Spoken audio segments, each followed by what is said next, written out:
Buenos días, mis queridos hermanos.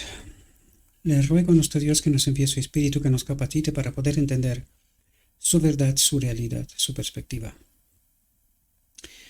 Hoy vamos a tratar un tema muy extenso y muy profundo, porque me doy cuenta que cuesta muchísimo comprender la realidad.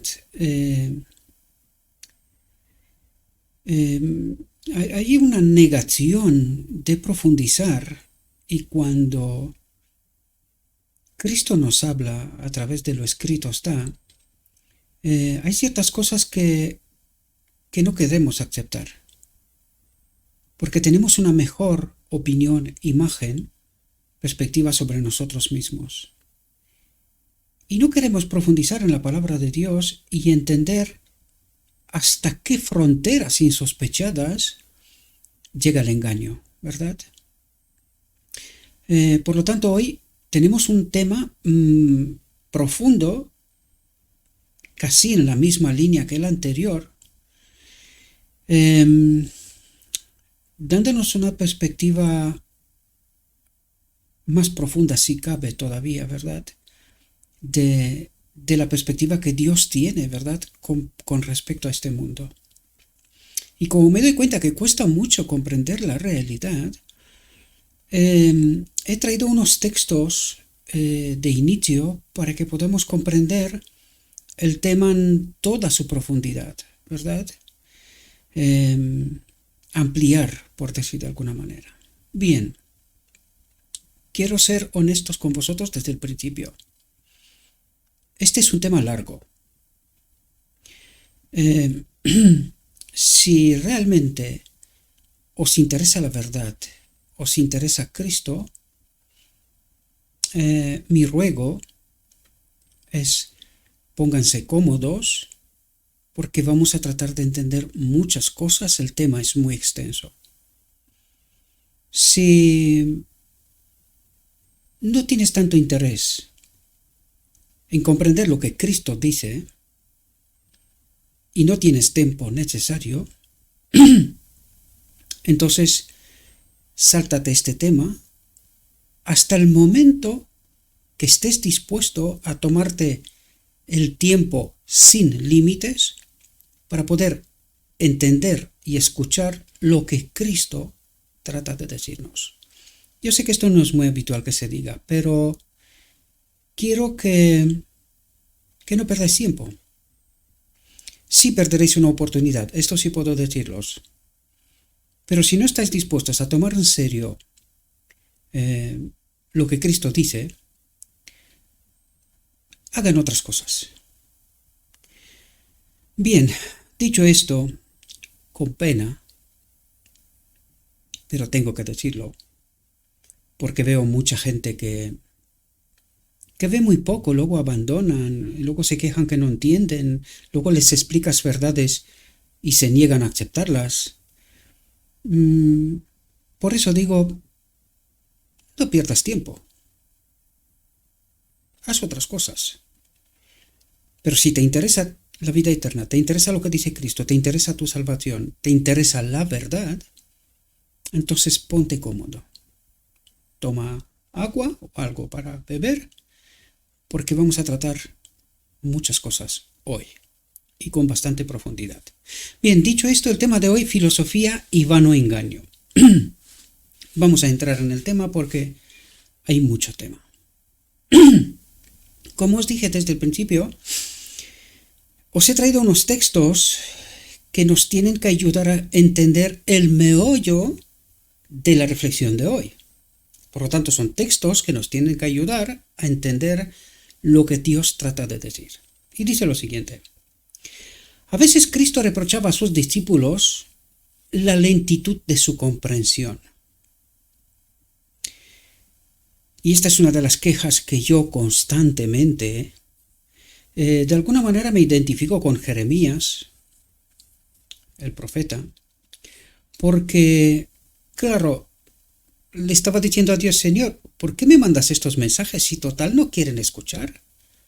Si apenas hay unos poquitos que prestan atención, la gran mayoría ni no se toman tiempo, ¿verdad? Y de ahí el mensaje de inicio, por supuesto, ¿verdad? Pues a veces Cristo reprochaba a sus discípulos la lentitud de su comprensión. Y cuidado que estamos hablando de sus discípulos, no estamos hablando de otra gente, sino de la gente más cercana a Jesús. Dice lentitud de comprensión. Esto mismo le pasa a la Laodicea, queridos. Tanta verdad hay en Cristo nuestra justicia. ¿Cuántas cosas hay que descubrir? Y la Laodicea predica tonterías, literalmente tonterías, y no entiende su mayor necesidad. Dice, ponían su poder, Cristo ponía en su poder verdades de las que apenas sospechaban su valor. ¿No os creéis que esto es una realidad solamente de los discípulos, queridos? Esto nos pasa a nosotros hoy. Cristo puso a nuestra disposición verdades que apenas sospechamos su valor. Y vez tras vez descubrimos realidades que la grandísima mayoría rechazan asumir y aceptar. Se niegan a creer que esta es su experiencia. Y desgraciadamente el tiempo pasa y no estamos haciendo la preparación que corresponde para poder acudir a la boda del Cordero. No sé qué me pasa, veo que la voz no me ayuda mucho. Llevo casi 4 horas aquí preparando este tema, os lo digo de verdad, me desperté a las 6 de la mañana y he estado aquí y me he quedado impactado yo mismo, ¿verdad?, del mensaje. Dice, había estado con ellos durante mucho tiempo, dándoles lecciones de la verdad divina. Pero su educación religiosa anterior, atentos, tipos antitipos, nuestra educación religiosa de la Iglesia, la interpretación errónea que habían oído que los maestros judíos daban a las Escrituras, dice, mantenían sus mentes nubladas. Y queridos, nosotros creemos que vivimos en la era de la progresión, pero igualmente como en su caso, la luz estaba con ellos. Cristo mismo estaba con ellos. No entendían. Lo mismo que en la primera generación. Cristo mismo acompañó la primera generación. No entendieron. Desgraciadamente. ¿Por qué decimos que no entendieron? 1888 es la demostración, el rechazo de Cristo nuestra justicia, de que no habían entendido todavía la verdad. Exactamente lo que Cristo reclama aquí mismo. La lentitud de su comprensión, nuestra lentitud de comprensión. Dice Cristo, atentos aquí, dice Cristo les prometió que les enviaría su espíritu. Su espíritu. Recalco esto porque cuesta mucho comprender que el Espíritu Santo es Cristo mismo, es la naturaleza divina de Cristo, queridos. Su espíritu es la naturaleza divina de Cristo. Y esto es porque no entendemos qué pasó en la encarnación.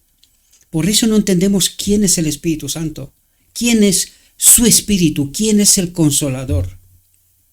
Y este es el gran problema. La no comprensión de esta realidad nos ha hecho irnos a la idolatría. Ayer mismo veía a David Gate en un sermón ulterior del primero, en donde declaró que él era testigo de que la doctrina de la Trinidad era falsa. Luego viene y dice, no, que esta no es su opinión. Qué pena, ¿verdad? Yo me pregunto, como lo dije en la reflexión anterior, principio tras principio, es derrumbado. El mismo enemigo de Dios está destruyendo este mundo porque no le queda tiempo. Si los maestros un día declaran una cosa y el día siguiente otra cosa, y ni siquiera piden perdón por su ignorancia y por hacer declaraciones tan tajantes para luego retractarse, ¿en quién hay que confiar? No es el único caso, Esteban Bor también lo hizo también en su día. ¿En quién hay que confiar, queridos? Y dicen que son maestros. Si no entiendes la verdad, ¿eres maestro de qué? Con pena digo esto, mis queridos hermanos, porque son gente a las que durante años, muchísimos años, he seguido y alguna vez veo algunos materiales de ellos. Pero últimamente, queridos, me quedo asombrado. Asombrado. No es porque no es nuestra naturaleza humana que podamos equivocarnos. Todos podemos equivocarnos. Pero la demostración de arrepentimiento es que pedimos perdón y reconocemos nuestros errores. Es así como tiene que funcionar esto. De otro modo, no es Cristo el que nos acompaña, sino un otro espíritu. Y hoy, de nuevo, vamos a ver estos principios y mecanismos, cómo funcionan, ¿verdad?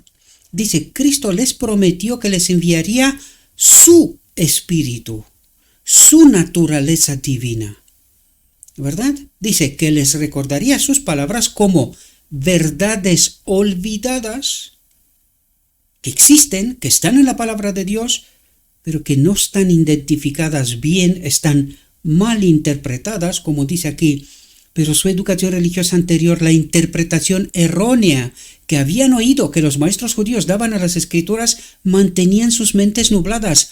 Esto mismo pasa hoy, queridos. Y nosotros nos negamos, porque creemos, igual que ellos, que estamos en posesión de la verdad. Nosotros somos el pueblo escogido. Siempre lo he preguntado, ¿escogidos para qué, queridos? Literalmente entendemos ¿para qué? Él os enseñará todas las cosas, dijo Cristo, y os recordará todo lo que os he dicho. Dice, la forma en que los maestros judíos explicaban las escrituras, sus interminables repeticiones de máximas y ficciones, provocaron las palabras de Cristo. Este pueblo se acerca a mí con la boca y me honra con los labios, pero su corazón está lejos de mí. Su mente está lejos de mí. No me conocen, no me entienden, ¿verdad? Dice, realizaban en los atrios del templo su ronda de servicios, ofrecían sacrificios que tipificaban el gran sacrificio, diciendo con sus ceremonias, ven, mi Salvador. Sin embargo, Cristo, aquel a quien todas esas ceremonias representaban, estaba entre ellos y no querrían reconocerlo ni recibirlo. ¿Pasaría esto hoy? Buenas preguntas, ¿verdad? Dice, el Salvador declaró, en vano me adoran, en vano.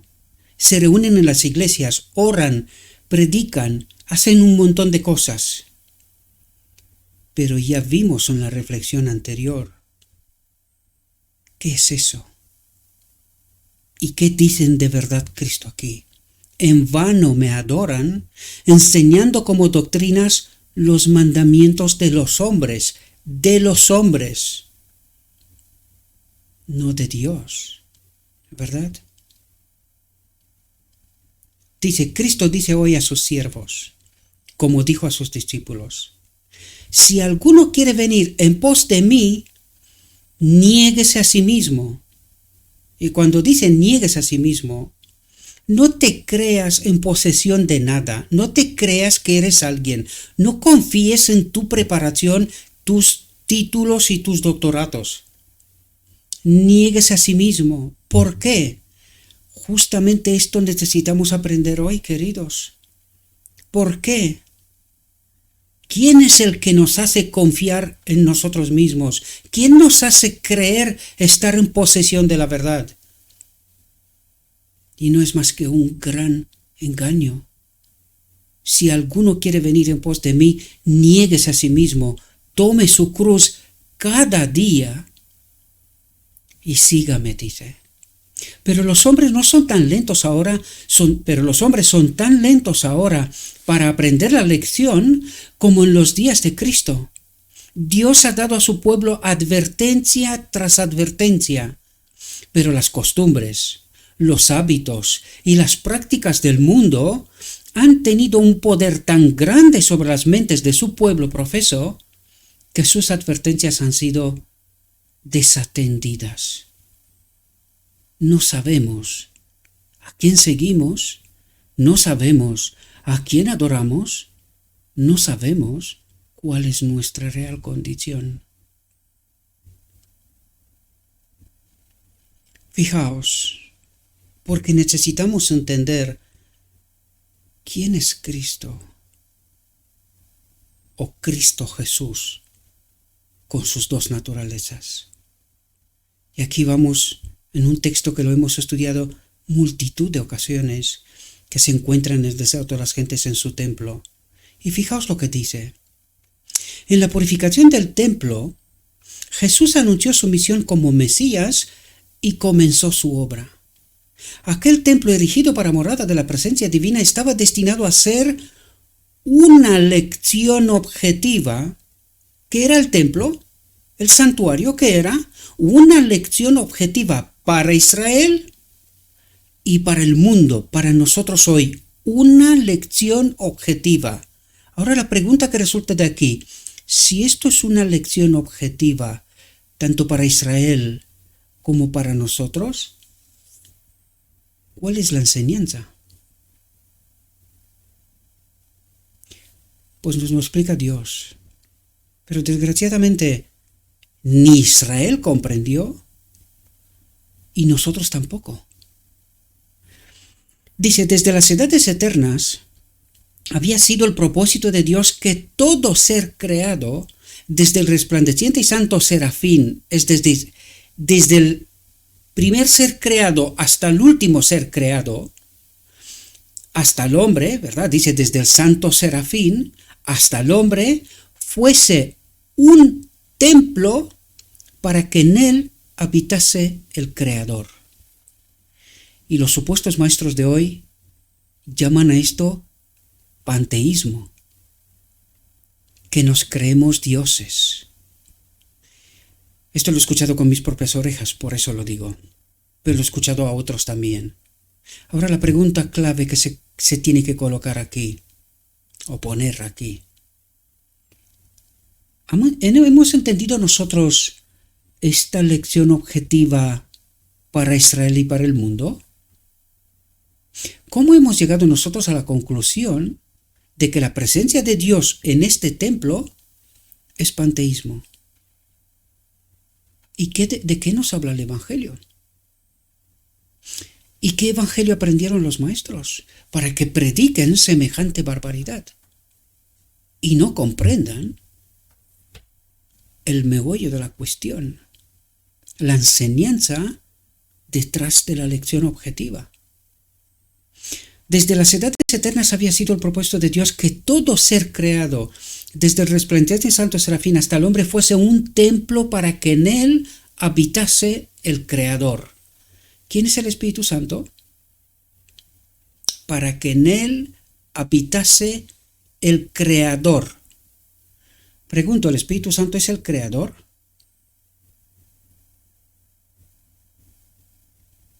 Buena pregunta. Las orejas grandes como de elefante, ¿verdad? ¿El Espíritu Santo es el Creador?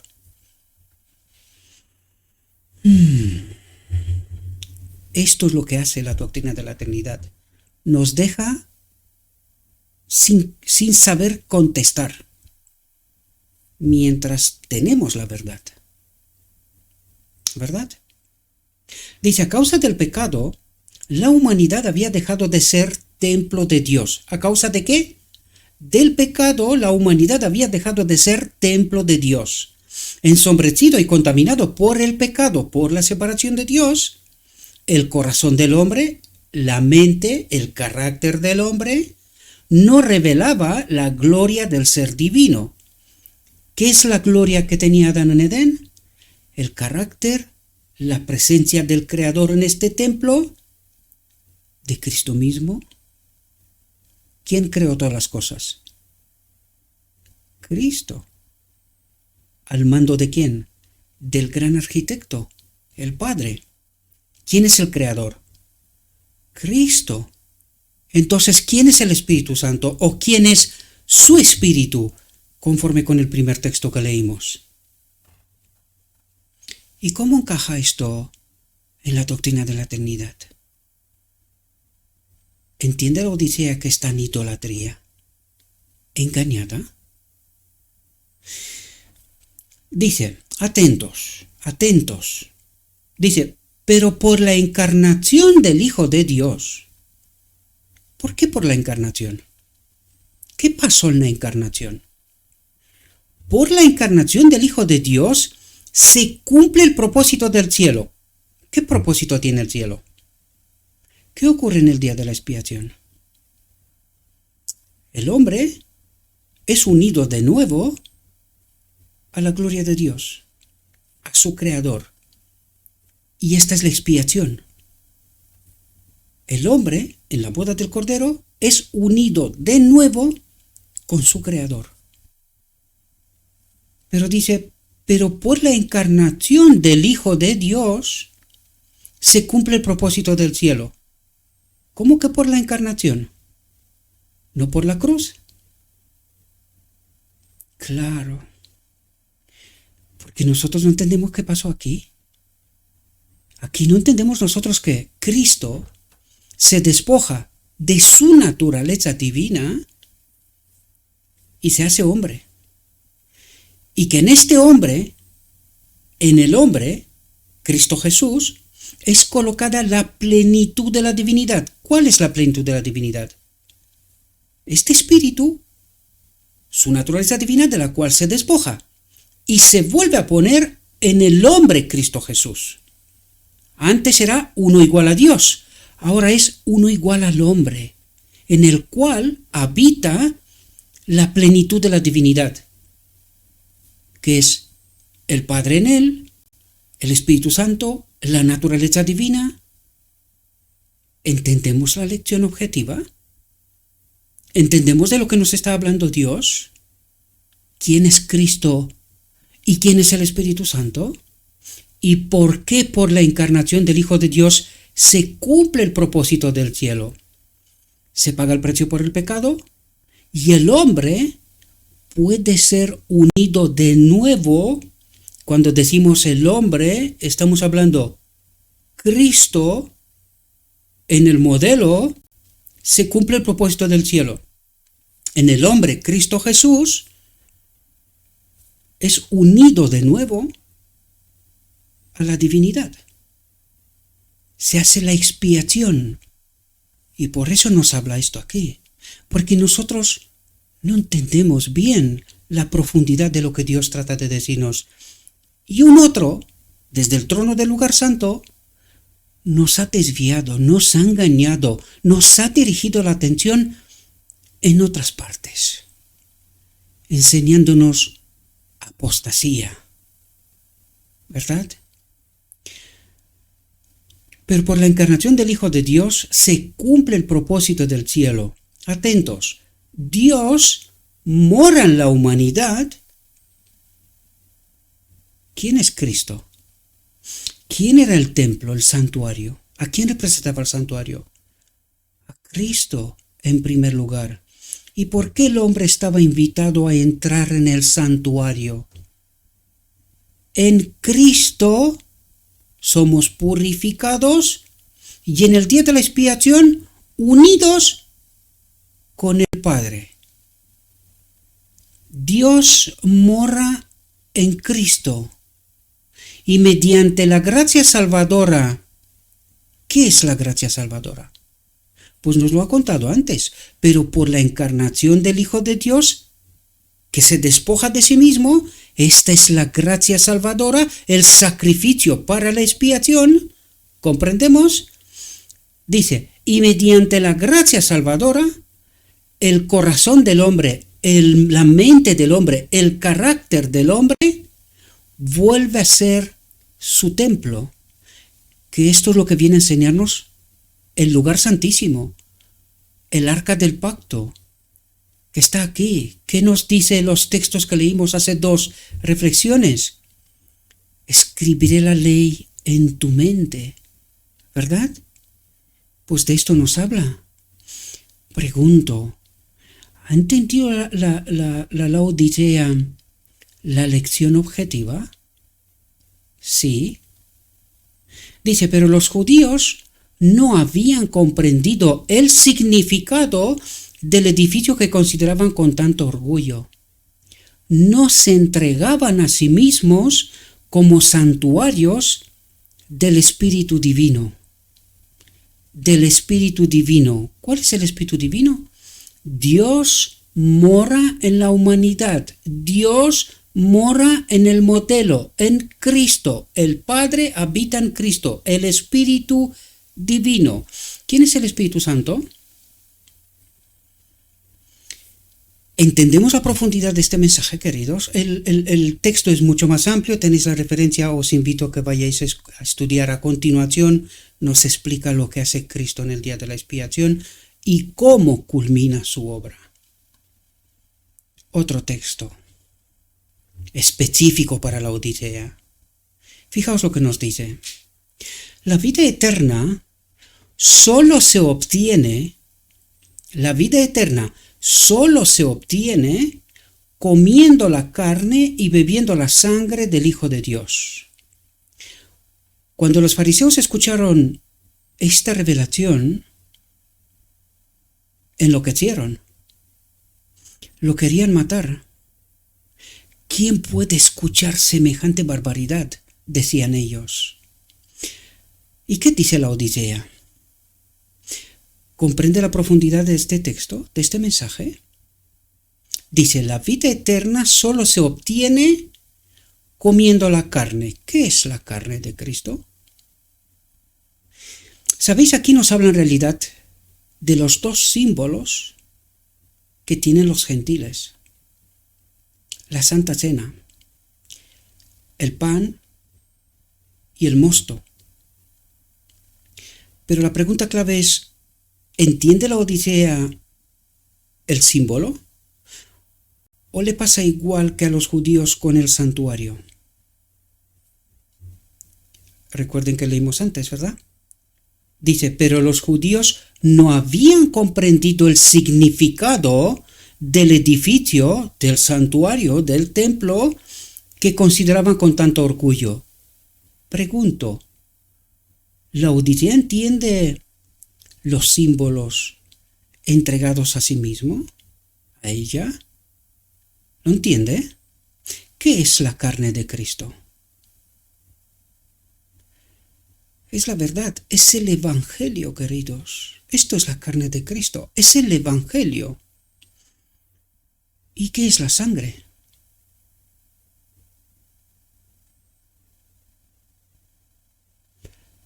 El Espíritu de Dios.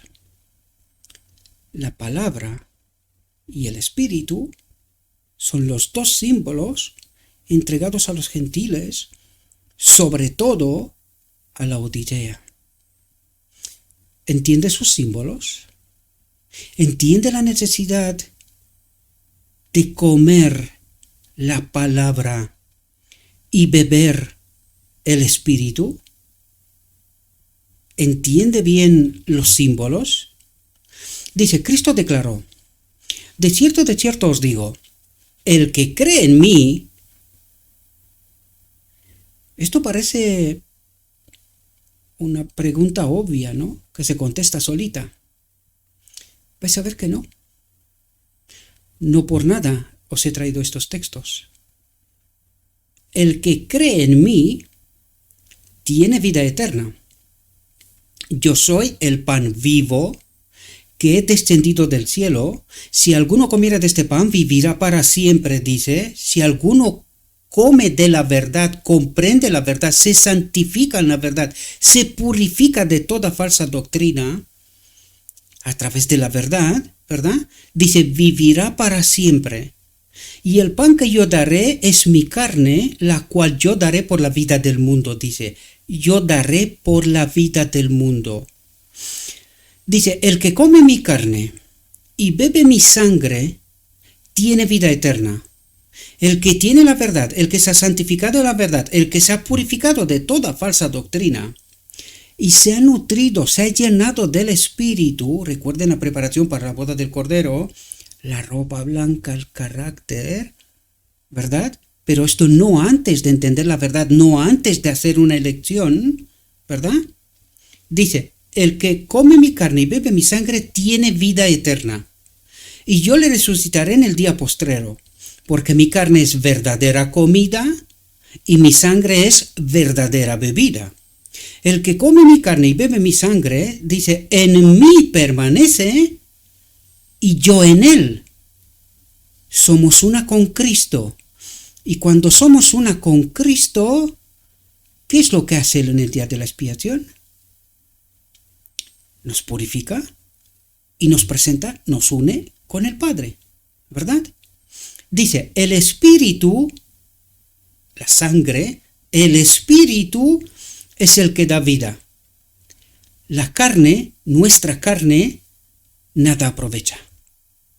Nosotros, sin el Espíritu de Cristo, somos muertos. Y eso es lo que trata de explicarnos. Bien, habiendo entendido esto, y más que os toca estudiar, vamos a entrar en nuestra reflexión y veamos de qué nos habla Dios y qué consecuencias tiene el creer en este Cristo o no. Ser engañado, ¿verdad? Filosofía y vano engaño. Fijaos lo que nos dice. Se me ha mostrado que debemos estar protegidos por todos lados y resistir con perseverancia las insinuaciones y las artimañas de Satanás. Se ha transformado en un ángel de luz y está engañando y llevando cautivos a miles de personas. Dice, las ventajas que saca de la ciencia de la mente humana son tremendas. Recuerde que estamos hablando del espiritismo. De hecho, si os vais a la referencia, vais a ver que este tema en realidad es previo al tema que ya hemos tratado. Pero quería tratar primero aquel tema para que podamos entender con toda su dureza lo que significa el espiritismo y hasta dónde llega, para que luego podamos entender cómo de amplio es todo esto, porque en realidad empieza de aquí y termina con aquello. Nosotros lo hicimos al revés.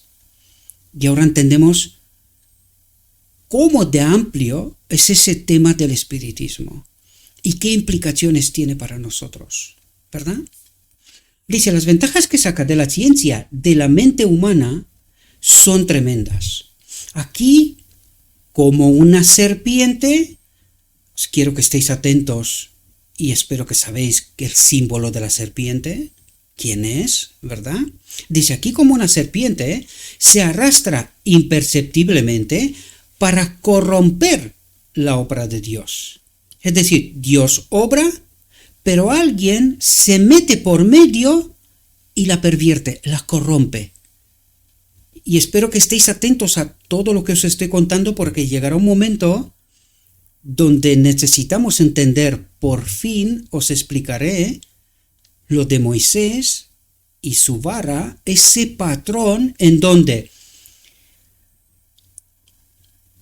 los milagros y la obra de Cristo, aquí como una serpiente se arrastra imperceptiblemente para corromper la obra de Dios. Es decir, Dios obra y el enemigo se intromete de por medio y pervierte esta obra, ¿verdad?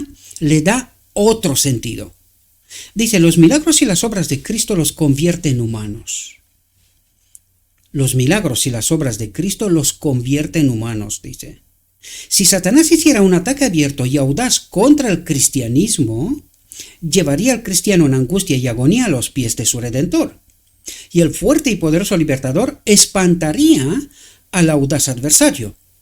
Pero Satanás, transformado en ángel de luz, trabaja sobre la mente, batalla de Armagedón, trabaja sobre la mente para desviar del único camino seguro y correcto, para desviar de Cristo.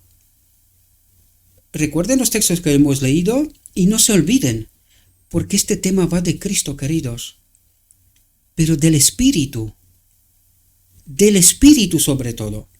Dice, las ciencias de la frenología, la psicología y el mesmerismo han sido el canal a través del cual Satanás ha llegado más directamente a esta generación. ¿Cuál generación? La primera. Este es el contexto de la primera, pero no se olvide que hoy el espiritismo ha ido mucho más profundo. Este fue el engaño para la primera. Pero hoy se ha desarrollado, ¿verdad? Hoy se presenta de otro modo, ¿verdad? Dice, y ha obrado con ese poder que iba a caracterizar su obra cerca del fin de la aprobación, cerca del final del tiempo, ¿verdad? Dice, lea 2 Tesalonicenses 2, del 8 al 12, y dice, y entonces se manifestará aquel impío, el enemigo, a quien el Señor consumirá con el espíritu de su boca. Aquí quiero deciros, ¿cuándo consumirá con el espíritu de su boca el Señor? ¿En la segunda venida? En realidad estamos hablando de lenguaje del cielo, queridos. Espero que entendáis el lenguaje del cielo, porque en realidad Satanás permanecerá aquí durante 1000 años más con sus ángeles, por lo tanto no será consumido en la venida del Señor, ¿verdad? Por lo tanto, lenguaje del cielo, lo trato de resaltar para que entendáis, ¿verdad? A quien el Señor consumirá con el espíritu de su boca y destruirá con el resplandor de su venida. Aquel cuya venida es por obra de Satanás con todo poder y señales y prodigios mentirosos y con todo engaño de iniquidad en los que se pierden, por cuanto no recibieron el amor de la verdad para ser salvos. ¿Qué no recibieron? No comieron la carne de Cristo, la palabra de Dios, la verdad, y no recibieron el amor, el Espíritu. Por cuanto no recibieron el Espíritu de la verdad para ser salvos. ¿Cómo recibimos el Espíritu de la verdad? A través de comer, estudiar la palabra de Dios. Por nosotros mismos, no lo que nos cuentan otros, ¿verdad? Y por esto Dios les enviará un fuerte engaño para que crean la mentira, a fin de que se condenen todos los que no creyeron a la verdad, a fin de que se condenen ellos mismos, ¿verdad? A fin de que se condenen todos los que no creyeron a la verdad. Recordad que os hice atentos, los que no creen en mí, o los que creen en mí. ¿Quién es la verdad? ¿Quién es el Evangelio? ¿Quién es la carne? A fin de que se condenen todos los que no creyeron a la verdad. Lo escrito está, por muy sorprendente que era, lo fue en todas las edades, para los judíos, para los discípulos, para la última generación, que es la primera generación en cuanto a la Odisea, y para nosotros hoy. Es sorprendente. Ahora entiendo el rechazo de la mayoría. ¿Por qué rechazan? Porque son ignorantes, y perdonadme por ser tan claro, pero me caracteriza, ¿verdad? Ser tan claro. Son ignorantes, indolentes. Creen saber, pero están engañados. Y lo peor, ni siquiera quieren escuchar. O si escucharían, Si comerían la carne de Cristo, se llenarían del Espíritu también y entenderían. Pero dijo Cristo, los ladrones, véase la cruz, las prostitutas, los borrachos y otros se arrepentirán y serán salvos. Y los supuestos sabios de este siglo tendrán la misma suerte que los judíos. Desgraciadamente, porque no están dispuestos a creer en este Cristo. Desgraciadamente lo digo. Dice, y por esto Dios les enviará un fuerte engaño para que crean la mentira, a fin de que se condenen todos los que no creyeron a la verdad, sino que se complacieron en la injusticia. Doctrina de la Trinidad y todo lo que de ella resulta, la naturaleza de Cristo destruida por completo, no se entiende, porque claro, cuando crees en la Trinidad y el Espíritu Santo es un otro Dios, y no tenemos ni idea, o sea, tenemos el santuario, vemos la mesa de los panes, 2 coronas, 6 filas de pan representando al Padre, 6 filas de pan representando al Cristo, 2 coronas, ¿quién es la divinidad? El Padre y Cristo, y enfrente la herramienta a través del cual obra la divinidad, el Espíritu Santo, la lámpara, ¿verdad? Con 7, el sábado, mucho significado ahí, pero no hay ninguna corona. Y no entendemos. Nosotros decimos, la lámpara es un otro Dios. Y enfrente de la lámpara hay una mesa con 2 coronas, símbolo de regalidad, de rey. ¿Verdad? De rey. Y está el Padre y Cristo ahí simbolizado. ¿Y dónde está el Espíritu Santo? ¿Dónde está su corona si es un otro Dios? Magistral engaño, ¿verdad?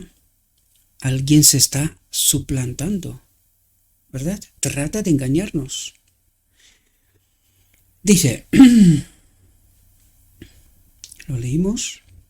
Satanás ha llegado sin ser percibido a través de estas ciencias y ha envenenado las mentes de miles de personas y las ha llevado a la infidelidad. Se complace en que se difundan ampliamente. Es su propio plan, trazado por él mismo, para tener acceso a las mentes. Batalla del Armagedón, lo vuelvo a repetir hasta que se asume esta realidad. Esta es la batalla, por nuestra mente, e influir en ellas como le plazca.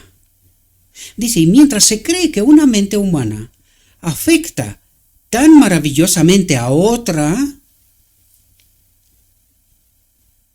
¿cómo ha sido engañada la Odisea? ¿Y cómo ha obrado Satanás en toda la historia de la humanidad? ¿Qué creían los fariseos, saduceos y los del tiempo de los judíos?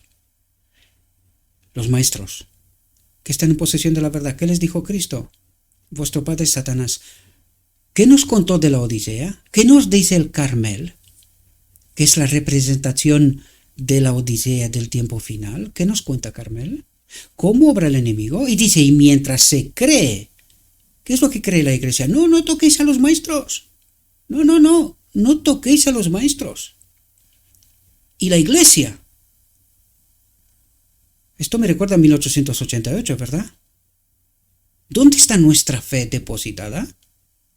Y mientras se cree que una mente humana afecta tan maravillosamente a otra, Satanás, listo a la mano, se insinúa y trabaja a la derecha y a la izquierda.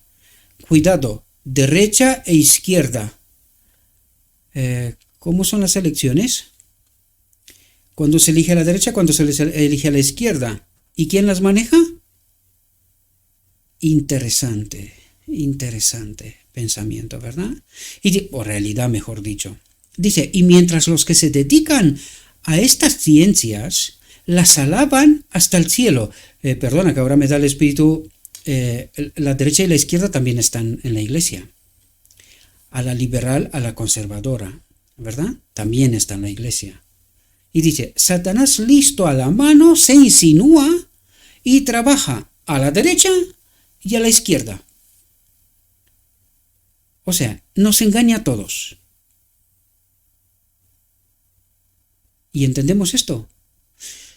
Pues yo diría que no, porque la realidad nos dice que estamos engañados. Otra cosa es que no la creemos, que rechazamos creerlo. Bueno, esto no es nada nuevo. Le pasó a Israel también, ¿verdad? Dice, y mientras los que se dedican a estas ciencias, ¿qué ciencias? Teología, conocer a Dios. Nosotros tenemos la verdad. ¿Quién es la verdad? Cristo, Dios. Nosotros tenemos a Cristo. Eso es lo que te quiere decir. Y esto es una ciencia. Nosotros lo convertimos en una ciencia. Bueno, Satanás en realidad. Nosotros solo le creímos y le seguimos, ¿verdad? Dice, y mientras los que se dedican a estas ciencias las alaban hasta el cielo, no toquéis a los maestros. Por las grandes y buenas obras que afirman que se realizan por medio de ellas, están acariciando y glorificando a Satanás. ¿De verdad? Pues no lo afirmo yo, queridos. Abran los ojos, los oídos, entiendan y dejan de defender la falsa iglesia y al falso maestro. Cristo es la iglesia, Cristo es el maestro. Y de esto va esta reflexión en realidad. Dice, por las grandes y buenas obras que afirman que se realizan por medio de ellas, están acariciando y glorificando al mismo Satanás, que entra y obra con todo poder y señales y maravillas mentirosas, con todo el engaño de la injusticia o de la falsa verdad. Eso es lo que significa, ¿verdad? La falsa doctrina. Fijaos, aquí está la clave. Fijaos lo que nos dice este texto. Dice, dijo el ángel. Observa su influencia, dice. La obra de Satanás, ¿verdad? Dice, observa su influencia. La controversia entre Cristo y Satanás no ha terminado todavía. Dice, esta entrada de Satanás a través de las ciencias, universidades, seminarios que preparan doctorados, pastores y con títulos, estas son las ciencias de conocer a Dios, porque es falsa ciencia, no es la manera de conocer a Dios así. Esto es falsa ciencia, ¿verdad? Y eso es lo que está diciendo aquí el ángel. ¿Quién es este ángel? Observe su influencia, dice, la de Satanás. La controversia entre Cristo y Satanás no ha terminado todavía. Esta entrada de Satanás a través de las ciencias está bien ideada por su majestad satánica y acabará por desarraigar de las mentes de los miles, atentos, la verdadera fe en que Cristo es el Mesías, el Hijo de Dios. Un momento. ¿En qué creemos nosotros? Que Cristo es el Mesías, el Hijo de Dios. Entonces, ¿qué tenemos que observar nosotros aquí? ¿De qué está hablando? Dos cosas. Cristo, recuerde que cuando nombran a Cristo con su nombre completo es Jesucristo o Cristo Jesús. Más bien Jesucristo, ¿verdad? Porque es Jesús, naturaleza humana, Cristo, naturaleza divina. Ahora, cuando os digo esto, por eso puse los textos del inicio, porque necesitamos entender esta verdad, cómo nos ha engañado el enemigo. Y son dos vías. Primera, que nosotros no sabemos quién es Cristo. Es el Espíritu Santo, la naturaleza divina de Cristo. Este uno igual a Dios, que se despoja de su naturaleza y viene como hombre, Jesús, Mesías, y en este hombre se pone la plenitud de la divinidad. Es decir, esta naturaleza divina, uno con el Padre, se pone en el hombre Cristo Jesús. Y ahora, cuando os he explicado esto, vamos a leer de nuevo la frase y a ver si observamos algo. La primera vía, porque luego os contaré de la segunda, ¿vale? Que de hecho nos ha contado sobre ella hasta aquí. Fijaos lo que dice. Dice, observa su influencia. La controversia entre Cristo y Satanás no termina todavía. Dice, esta entrada de Satanás a través de las ciencias, de la teología. Un segundo. ¿Por dónde nos ha venido la doctrina de la Trinidad? ¿Por un estudio profundo de las Escrituras? Falso. Los pioneros pelearon contra esta... Pelearon, lo digo pelearon. No es que estaban en ignorancia, porque venían de iglesias trinitarias, la mayoría de ellos. Pelearon en contra de la doctrina de la Trinidad, que es la que destroza la naturaleza de Cristo, ¿verdad? O de Jesucristo.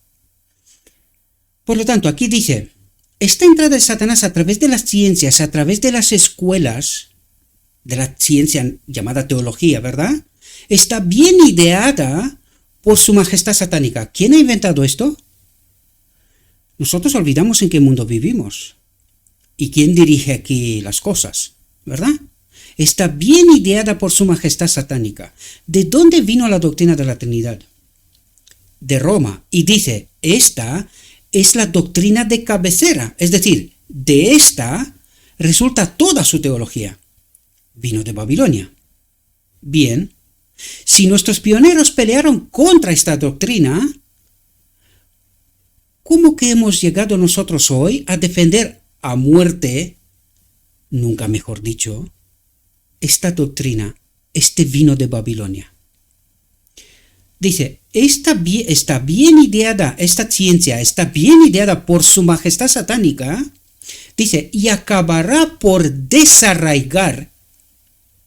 Es decir, nosotros teníamos en la mente quién es Cristo, pero dice, esta ciencia acabará por desarraigar de las mentes de los miles, de la Odisea, la verdadera fe en que Cristo, el Espíritu Santo, es el Mesías, o Cristo nuestra justicia, si queréis.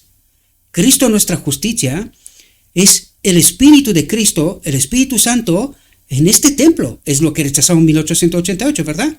Y dice, y acabará por desarraigar de las mentes de los miles la verdadera fe en que Cristo es el Mesías, ¿verdad? Es el Mesías, el Hijo de Dios. ¿Ahora entendéis lo que trata de decir? ¿Ahora entendéis por qué dice yo, esta es la clave? Y con la doctrina de la Trinidad nos ha matado, ha desarraigado de nuestra mente quién es Cristo, ¿verdad? La naturaleza divina de la cual Cristo se ha despojado, y a través de esta sangre que cae de la Gólgota, recuerde que el sacrificio expiatorio empezó para la expiación, empezó en la encarnación y finalizó la cruz. Este es el sacrificio completo, ¿verdad? Por lo tanto, esta sangre que gotea de Cristo y que es vida, el Espíritu, vida, y nos dice, el que bebe la sangre, el que se nutre de mi Espíritu, de Cristo, el Hijo de Dios, tiene vida eterna. Yo estoy en Él y Él en mí. Nos hace una. Recuerde también el texto de en su templo, ¿verdad? Su Espíritu, el propósito eterno de Dios es que el Creador habite en nosotros. ¿Quién es el Creador? Cristo. ¿Quién fue que creó todo? Cristo. ¿A la orden de quién? Del gran arquitecto, del Padre. ¿Pero quién creó todo? Cristo. ¿Y quién es este Cristo Espíritu Santo? Que el Creador habite en este templo. ¿Ahora entendéis de lo que nos está hablando? ¿Por qué es esta la clave? Esto es una vía. La segunda vía es que nosotros, al no saber quién es este Cristo, el Espíritu Santo, quién es, nosotros no le damos importancia. La grandísima mayoría de la gente no tiene ni idea de quién es. Entonces, ¿quién es la cabeza del hombre? ¿Es este Cristo? A esta pregunta vamos a contestar a continuación con lo escrito está, porque esta es la segunda vía como nosotros negamos a este Cristo, por desconocimiento, por ignorancia, por indolencia, por no comer la carne y no comprender la verdad. Dice, me dirigí al poder de Dios manifestado a través de Moisés, orejas atentas, porque aquí vamos a entender una realidad profunda. Dice, me dirigí al poder de Dios manifestado a través de Moisés cuando el Señor lo envió ante el faraón. Dice, Satanás comprendió su negocio y estaba en el terreno, estaba ahí presente, ¿verdad? Dice, sabía muy bien que Moisés había sido elegido por Dios para romper el yugo de la esclavitud sobre los hijos de Israel. Recuerden que Moisés es el tipo de Cristo.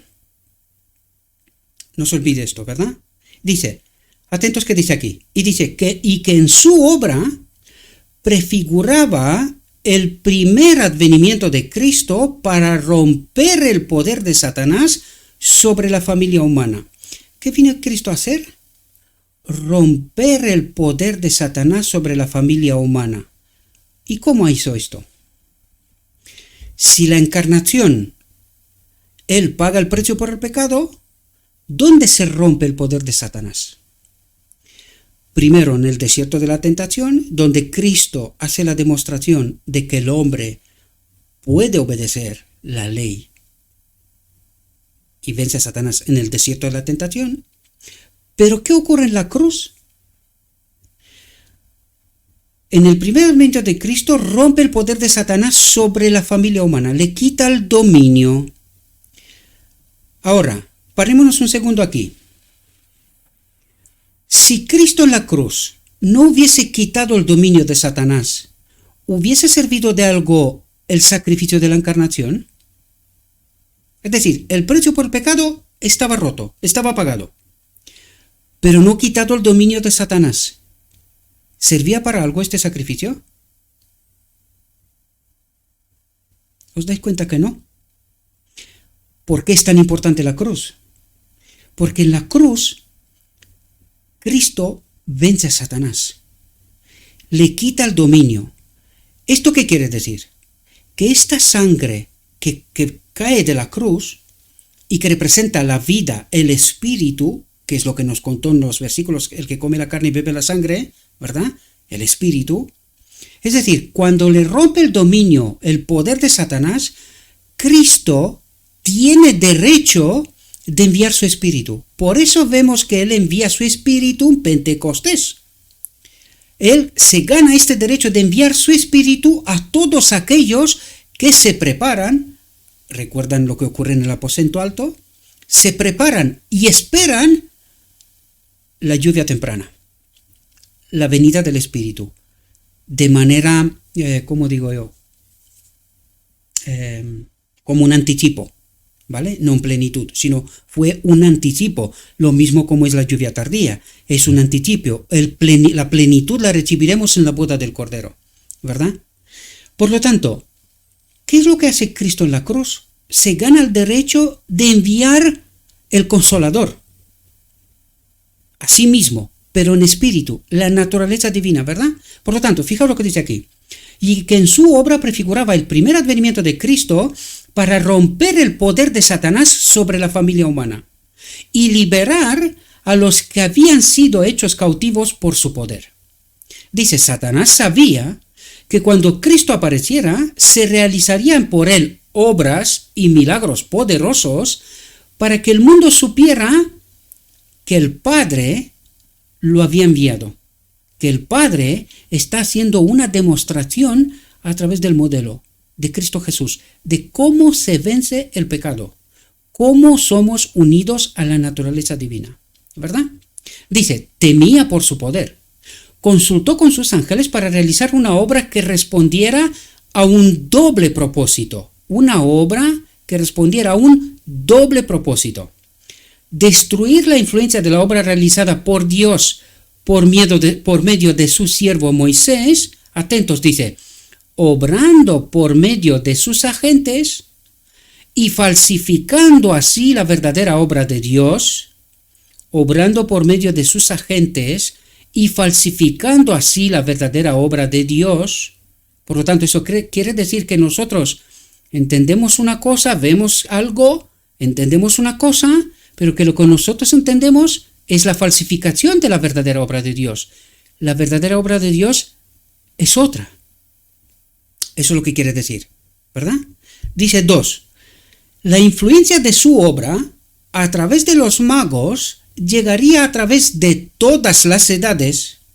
Por lo tanto, fijaos que la presencia de Moisés delante del faraón es símbolo, todo aquello símbolo de todas las edades. Y destruirían la mente de muchos la verdadera fe en los poderosos milagros y obras de Cristo que serían realizados por él cuando viniera a este mundo. Por lo tanto, quiere decir que lo que está pasando ahí entre Moisés y Faraón es una lección objetiva muy potente de la cual necesitamos entender realidades. Y primera fue que destruye la influencia de la obra realizada por Dios por medio de su siervo Moisés, es decir, falsificando la verdadera obra de Dios.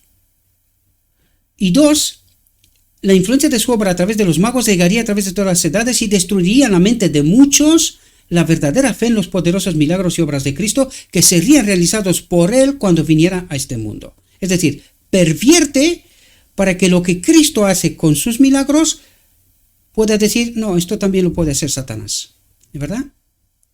Y que no se sepa cuál es cuál, ¿verdad? Dame un segundo.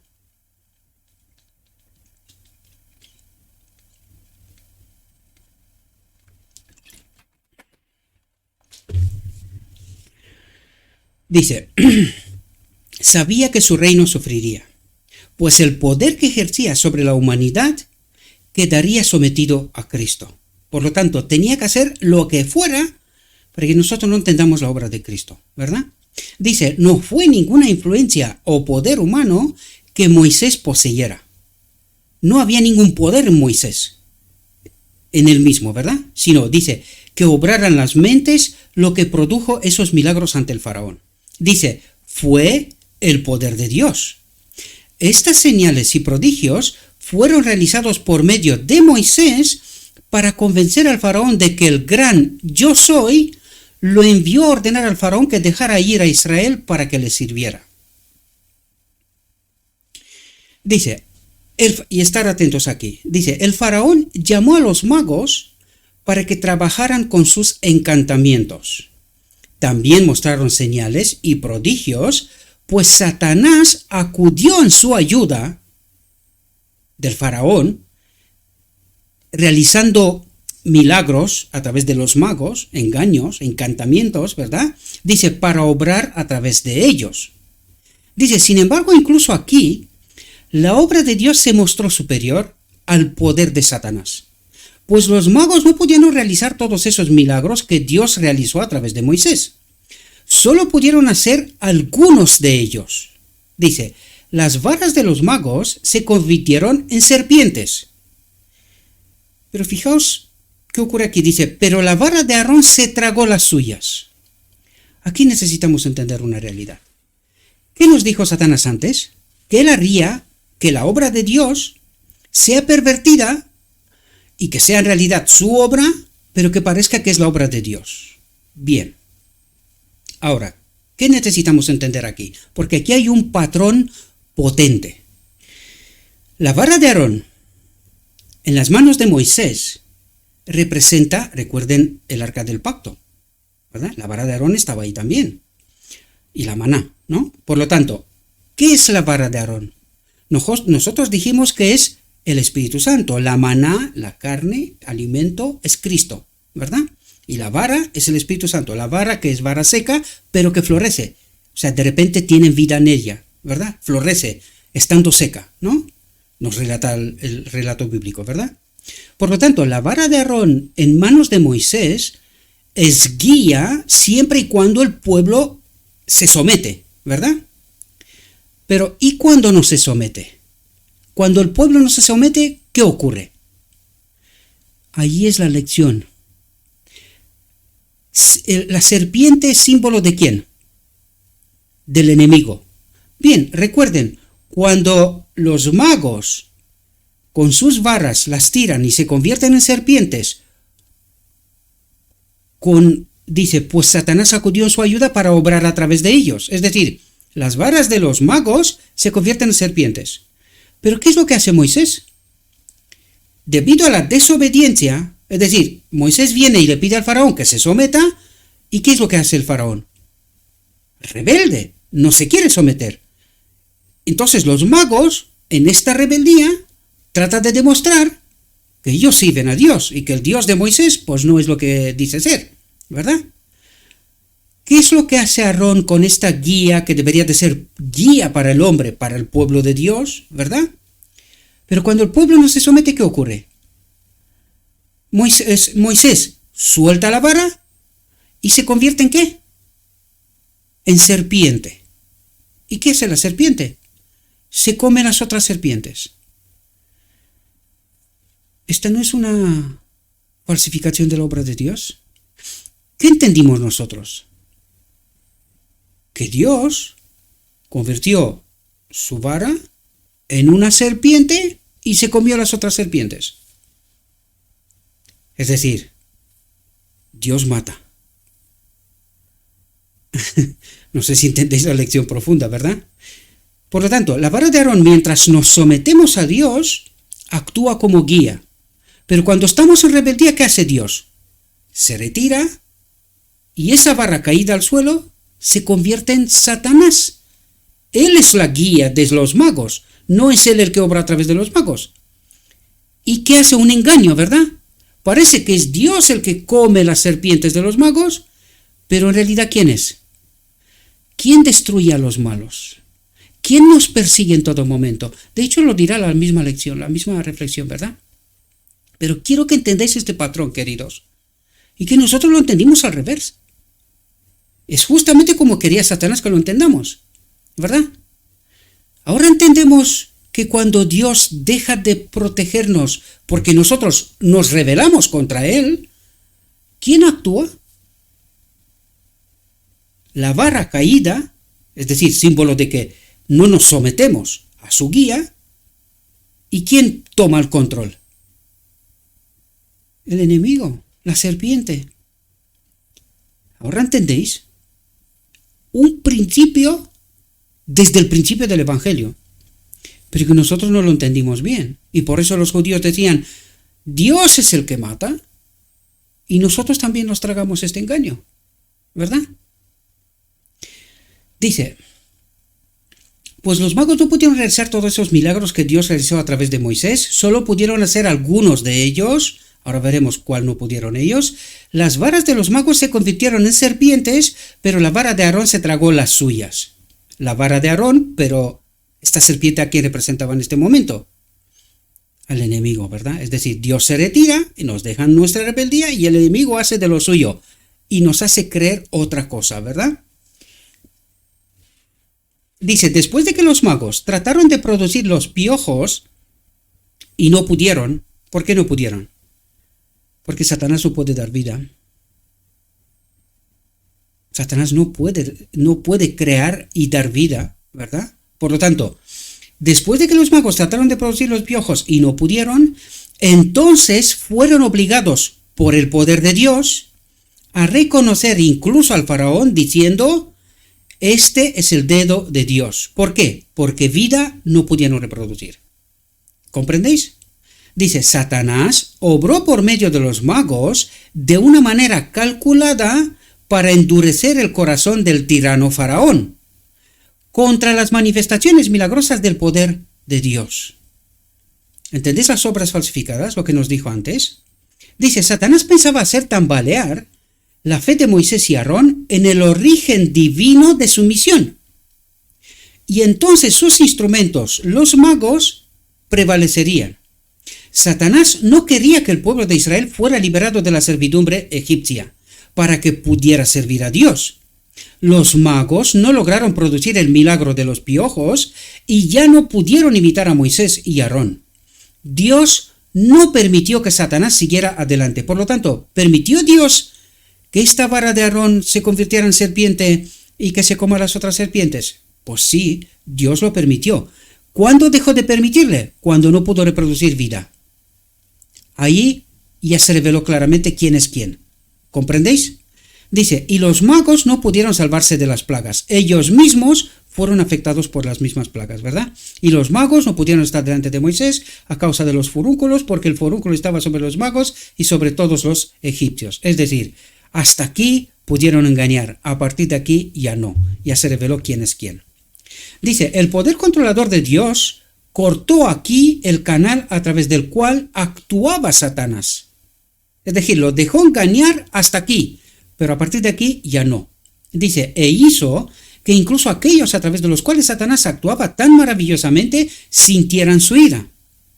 Se dio suficiente evidencia a Faraón para que creyera si quería. Moisés obró por el poder de Dios. Los magos obraron no solo por su propia ciencia, sino por el poder de su Dios, el diablo. Satanás ha realizado ingeniosamente su obra engañosa. Ahora pregúntese, ¿cuál obra engañosa? ¿Qué obra engañosa hizo Satanás? ¿La de la serpiente de los magos? Y de la serpiente que se comió a las serpientes cuando Dios lo permitió. ¿Comprendéis? Por lo tanto, los magos obraron no solo por su propia ciencia, sino por el poder de su Dios, el diablo. Satanás ha realizado ingeniosamente su obra engañosa al falsificar la obra de Dios. ¿Cómo falsificó la obra de Dios? Pues os lo acabo de explicar. ¿Y entendéis cuál es la obra del enemigo? ¿Del engaño? Y que parezca que es Dios el que hace estas cosas. ¿Os dais cuenta? Bien, dice, a medida que nos acercamos al final del tiempo, la mente humana se ve más fácilmente afectada por las artimañas de Satanás. Más fácilmente afectada por las artimañas de Satanás. Dice, lleva a los mortales engañados a explicar las obras y los milagros de Cristo sobre principios generales, pero no entra en detalles, sobre principios generales. Es más fácil de engañar así, pero no entra en detalles, ¿verdad? Dice, Satanás siempre ha ambicionado falsificar la obra de Cristo y establecer su propio poder y sus pretensiones. Por lo general, no lo hace abierta y audazmente. Es astuto y sabe que la manera más eficaz de realizar su obra es venir al pobre hombre caído en forma de ángel de luz, en forma de maestro de Israel. Porque como es maestro de Israel, tiene preparación, tiene título, tiene lo que sea, pues es más fácil de aparecer en forma de ángel de luz, de maestro, ¿verdad? Ellos saben. Lo digo de principio, ¿verdad? Yo no estoy condenando a nadie, simplemente trato de explicar lo escrito está, ¿verdad? Dice, Satanás vino a Cristo en el desierto en forma de un hermoso joven, más parecido a un monarca que a un ángel caído. Vino con la escritura en la boca. Atentos, porque la Odisea está en esta condición aquí. Delante del trono del lugar santo, y desde allí se le da luz, pero sin poder. Recuerde la visión de los dos tronos, ¿verdad?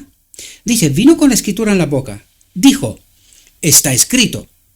Nuestro sufriente Salvador le sale al encuentro con la escritura diciendo, está escrito. Ups.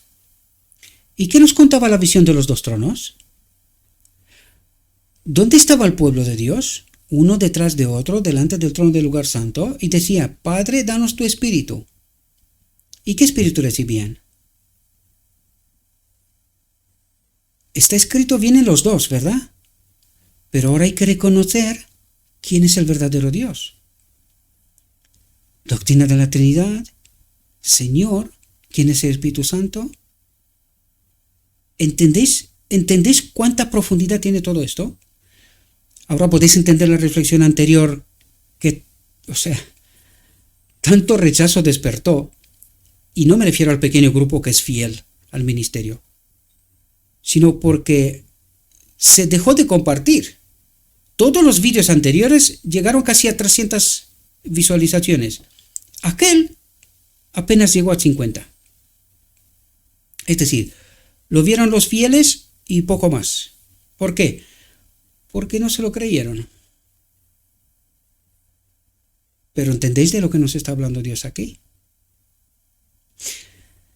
Dice, Satanás se aprovecha de la condición débil y sufriente de Cristo, que había tomado sobre sí nuestra naturaleza humana.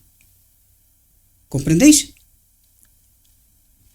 Dice, otra vez le llevó el diablo a un monte muy alto y le mostró todos los reinos del mundo y la gloria de ellos y le dijo, y aquí quiero resaltar, Dios permitió que a Cristo el enemigo lo lleve donde dice, lo llevó el diablo a un monte muy alto y le mostró todos los reinos del mundo y la gloria de Dios, le dijo, atentos la trampa magistral, donde cristianos y no cristianos todos caen, todos quieren tener aquí. Y dice, todo esto te daré si te postras y me adoras. ¿Qué le señaló? Este mundo vale la pena. Pues no te he dicho yo que puede haber un mundo sin Dios. Déjate de tonterías. Aquí te doy reinos. ¿Qué quieres? Reinos, riquezas, vivir bien. Todo esto te daré si te postras y me adoras. ¿Cómo adora la Odisea al enemigo? Una de las formas. ¿Qué es lo que queremos aquí? Casas, coches, vivir bien, riqueza. Como si este mundo duraría una eternidad. ¿De quién es esta trampa? En cuales han caído los cristianos evangelio de la prosperidad. Dios los bendice para estemos aquí. Lo que fuera. Entonces Jesús le dijo, vete Satanás, porque está escrito, al Señor tu Dios adorarás y a Él solo servirás. A Él solo servirás. Segunda vía, de la cual os hablé antes. Segunda vía, ¿a quién servimos? A Él solo servirás. A ningún hombre, a ningún tipo de autoridad, ni nada por estilo. A Cristo, a Dios hay que servir. A Él solo servirás. Entonces el diablo le dejó, y aquí que vinieron ángeles y le sirvieron. Dice, aquí Satanás presenta el mundo ante Cristo bajo la luz más atractiva. Y le da a entender que no necesita soportar tanto sufrimiento para obtener los reinos de la tierra. Lo que trata de decirle a Cristo es, tranquilo hombre, que aquí se puede vivir muy bien en este mundo. ¿Para qué necesitas tú la ley de Dios, el Espíritu? Sí. Tú tranquilo, aquí se puede vivir muy bien.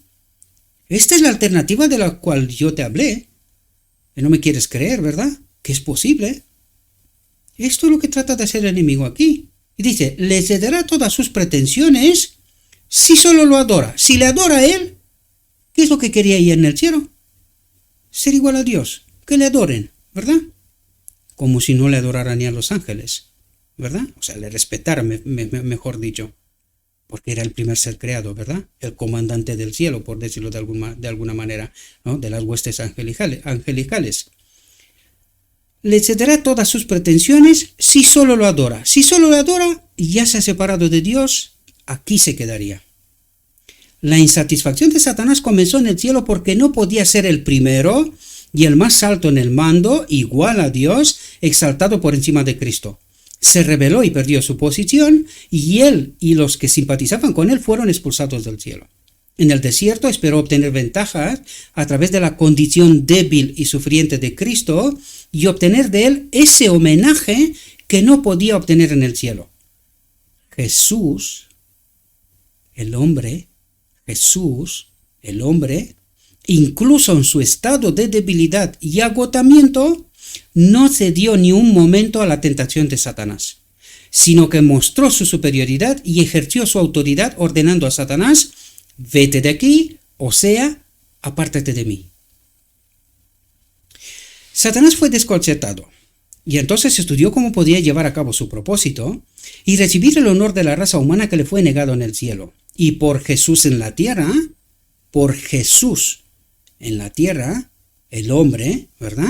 Si hubiera logrado tentar a Jesucristo, ahora vemos las dos naturalezas, Jesús el hombre, Cristo la naturaleza divina, a Jesucristo, el plan de salvación habría fracasado y habría logrado traer una miseria irremediable a la humanidad. Por lo tanto, si Cristo no se va hasta la cruz, y Satanás no lo prueba hasta la muerte, el plan de salvación hubiese fracasado. Y recuerden la encarnación que pasó. Cristo, uno igual a Dios, se convierte en hombre, es decir, renuncia a su ser uno igual a Dios, a su divinidad, a su naturaleza, se convierte en hombre y se hubiese quedado aquí si el plan de salvación no hubiese ido hasta el final, hasta la cruz, ¿verdad? Y había logrado traer una miseria irremediable a la humanidad. Lo que Satanás no pudo lograr al venir a Cristo, lo ha logrado al venir al hombre, a nosotros, ¿verdad? Lo ha logrado, dice. Si Satanás puede ofuscar y engañar de tal manera la mente humana e inducir a los mortales a pensar que hay un poder inherente en ellos mismos para realizar obras grandes y buenas, y aquí es esta segunda vía de la que hablamos antes, que en lugar de tener a Cristo como nuestra cabeza, ¿verdad? Aquí dice otra cosa, dice, hay un poder en nosotros y podemos ser vencedores. Intrínseco, en nosotros mismos, ¿verdad? Y esta es la segunda vía, el segundo engaño por donde nos engaña el enemigo. Y ahora nos trata de explicar precisamente este engaño magistral en la cual hemos caído, ¿verdad? Dice, si Satanás puede ofuscar y engañar de tal manera la mente humana e inducir a los mortales a pensar que hay un poder inherente en ellos mismos para realizar obras grandes y buenas, atentos, dejan de confiar en Dios para que haga por ellos lo que creen que existe en ellos mismos para hacer. No reconocen un poder superior, no dan a Dios la gloria que reclama y que se debe a su grande y excelente majestad. El objetivo de Satanás se cumple así. Se regocija de que el hombre caído se exalte presuntuosamente. ¿Y ahora entendéis por qué Dios tiene un problema con los maestros? Nosotros y no maestros. Todos aquellos que dicen, nosotros tenemos la verdad, presuntuosamente. ¿Y quién es la verdad? Cristo. Pues entonces, mientras no estemos sometidos a Cristo, no podemos tener la verdad. Él es la verdad, ¿verdad? Y aquí dice, no reconocen un poder superior, no dan a Dios la gloria que reclama y que se debe a su grande y excelente majestad. El objetivo de Satanás se cumple así, se regocija de que el hombre caído se exalte presuntuosamente como se exaltó él en el cielo y fue expulsado. Por lo tanto, haciendo nosotros lo mismo, perdemos la salvación. ¿Ahora entendéis el problema con los maestros? ¿Verdad? Dice, sabe que la ruina del hombre es tan segura si se exalta a sí mismo como lo fue la suya. ¿Y cómo nos exaltamos? Pues títulos, doctorados, ciencia, nosotros tenemos la verdad. ¿Verdad? Nosotros somos fuente fidedigna. ¿Y dónde se aparta la mirada? Cristo es, no dan a Dios la gloria que reclama. Si no es Cristo, hasta luego, estamos muertos. Y los maestros dicen, nosotros tenemos la verdad, tenemos título, nosotros somos guía a este pueblo. Nosotros guiamos la iglesia, sin nosotros la iglesia no puede. ¿Entendéis la línea fina? Dice, sabe que la ruina del hombre es tan segura si se exalta a sí mismo como lo fue la suya. Ha fracasado en sus tentaciones a Cristo en el desierto. El plan de salvación se ha llevado a cabo. Se ha pagado el caro precio de la redención del hombre. Se ha pagado el caro precio de la salvación de la redención del hombre. Y ahora Satanás trata de arrancar el fundamento de la esperanza del cristianismo. ¿Cuál es el fundamento? Cristo en mí, la esperanza de gloria. ¿Comprendéis? El Espíritu, Cristo en mí, la esperanza, la naturaleza divina, la esperanza de gloria. Dice, y de desviar la mente de los hombres de modo que no sean beneficiados o salvados por el gran sacrificio ofrecido. ¿Quién es el gran sacrificio ofrecido? Cristo, su naturaleza divina. ¿Entendemos? Dice, lleva al hombre caído por medio de su todo engaño de injusticia a creer que puede hacerlo muy bien, sin una expiación, sin ser unido a esta naturaleza divina, al Espíritu, ¿verdad? Que no necesita depender de un Salvador crucificado y resucitado, que los propios méritos del hombre le darán derecho al favor de Dios. No morirás. El engaño, ¿comprendéis? Que los propios méritos del hombre le darán derecho al favor de Dios. Y eso es lo que creen cristianos. Pecamos hasta que Cristo viene, y porque hemos ido a la iglesia, y porque hemos hecho la voluntad de Dios, no sé cómo se hace esto pecando, ¿verdad? Pues Cristo nos lleva con él en el cielo. ¿Entendéis el engaño? Dice que los propios méritos del hombre le darán derecho al favor de Dios. Y entonces destruye la confianza del hombre en la Biblia, sabiendo bien que si tiene éxito aquí, y el detector, la Biblia, la verdad, que pone una marca sobre sí mismo es destruido, el enemigo está a salvo. Nosotros le creemos a él sus sofismas, sus fábulas, y no la Biblia, no lo escrito está. Dice, y fija el engaño en las mentes de que no hay un diablo personal. ¿Entendés lo que está diciendo? Y fija el engaño en las mentes de que no hay un diablo personal, que a nosotros solo nos guía Cristo. ¿Y por qué se pierde la Odisea? ¿Por qué Dios necesita sacar un remanente del remanente? Porque la Odisea tiene un diablo personal delante del trono del lugar santo. Mientras no vuelve al lugar santísimo, no hay expiación, no hay unión con la gloria de Dios, con el Espíritu, con Cristo, ¿verdad? Y los que creen esto no hacen ningún esfuerzo para resistir y luchar contra lo que no existe. Y los pobres mortales ciegos finalmente adoptan la máxima: lo que es correcto. O sea, nosotros seguimos, inercia. Seguimos, nos vamos a las iglesias, hacemos, leemos, oramos, tal. Cuando venga Cristo vamos al cielo. Engaño magistral. Dice, no reconocen ninguna regla para medir su curso. Satanás hace creer a muchos que la oración a Dios es inútil y no es más que una forma. Él sabe muy bien cuán necesarias son la meditación y la oración. Porque es así como nos llenamos de Cristo, ¿verdad? Meditación, estudio de la palabra y oración. Para mantener a los seguidores de Cristo despiertos para resistir sus astucias y engaños. Las artimañas de Satanás desviarán la mente de estos importantes ejercicios para que el alma no se apoye en el poderoso en busca de ayuda y obtenga fuerza de él para resistir sus ataques. Dice, me señalaron las oraciones fervientes y eficaces de su pueblo en la antigüedad. Elías era un hombre sujeto a pasiones semejantes a las nuestras y oraba fervientemente. Daniel oraba a su Dios 3 veces al día.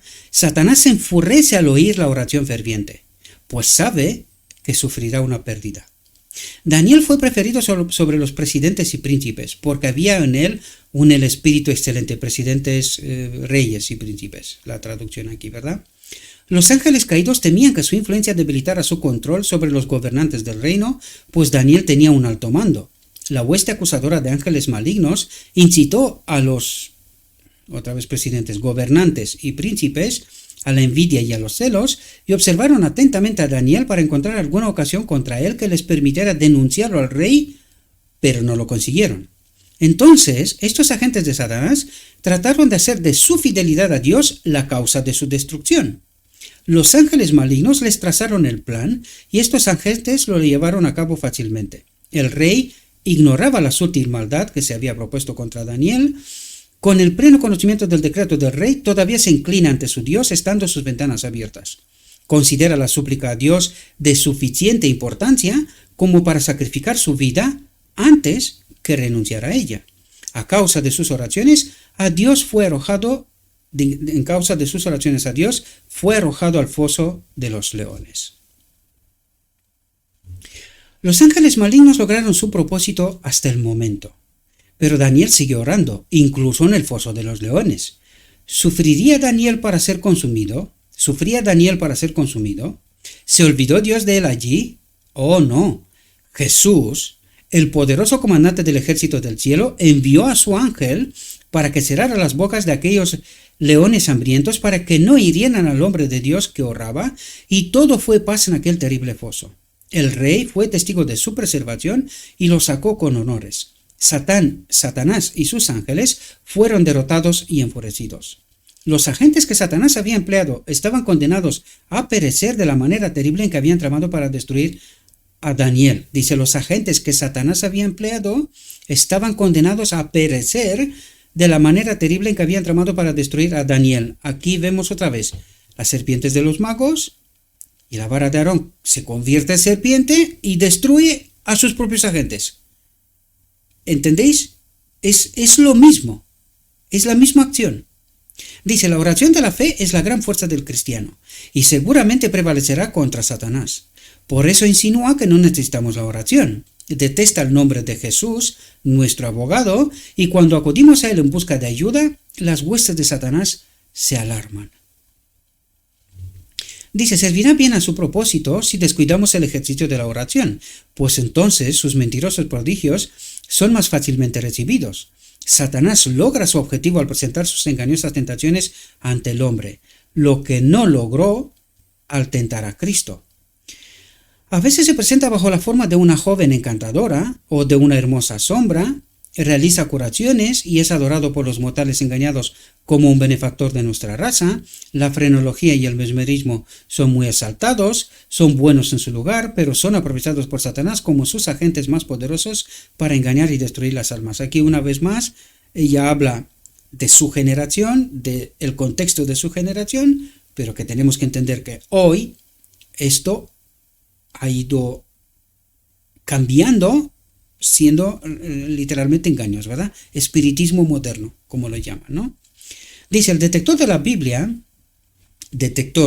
Biblia, es destruido en las mentes de miles de personas, y Satanás utiliza sus artes y artimañas que se reciben como del cielo.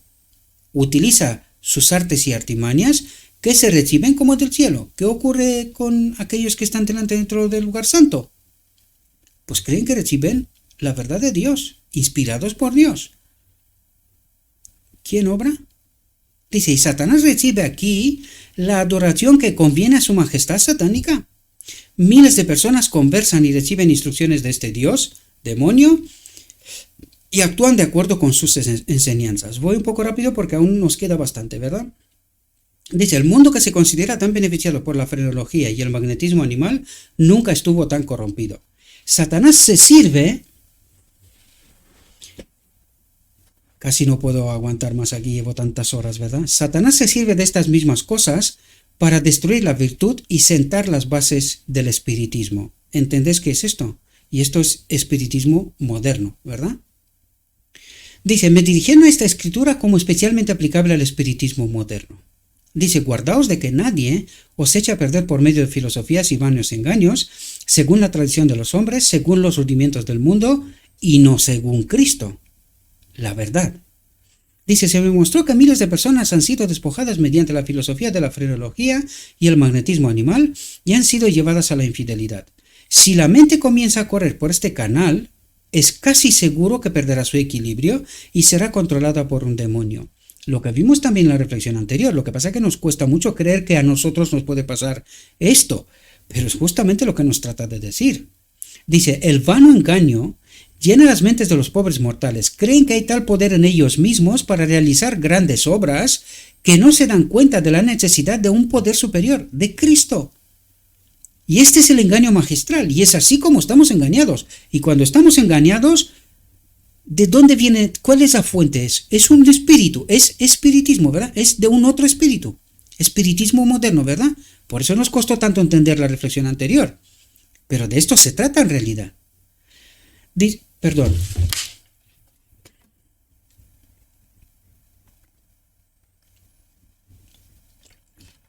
Y lo explica aquí, ¿verdad? Dice, sus principios y su fe, según las tradiciones de los hombres, según los rudimientos del mundo, la tradición del mundo, y no según Cristo. Y nosotros tomamos la doctrina de la Trinidad porque viene desde el siglo II o III, ¿verdad? Después de Cristo. Y hoy Lo asumimos, no, pero si esto no lo ha contestado nadie, que es que esto está así. Hombre, claro, bajo el mando del príncipe de este mundo, ¿por qué la llama la Edad Media? Y negra, oscura. Por algo es, ¿verdad? Dice, Jesús, otra vez recalco, Jesús no les ha enseñado esta filosofía. Nada de esto se encuentra en sus enseñanzas.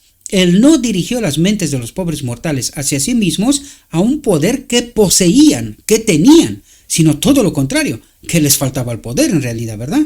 Dice, siempre dirigía sus mentes a Dios, el creador del universo, como fuente de su fuerza y sabiduría. Y eso es lo que nos falta. La presencia de Dios, la gloria de Dios perdida de Adán en Edén, ¿verdad? No hay nada en nosotros que sea bueno. Dice, en el versículo 18 se da una advertencia especial. Que nadie os engañe en vuestra recompensa, ¿Cuál es nuestra recompensa? La expiación, la unión con Dios, ¿verdad? Con el Espíritu, con una humildad voluntaria y adorando a los ángeles, inmiscuyéndose en las cosas que no ha visto, envanecido por su mente carnal, los maestros del espiritismo vendrán de una manera agradable y hechizante a engañarte, y si escuchas sus fábulas, serás seducido por el enemigo de la justicia. Y dice, y seguramente perderás tu recompensa.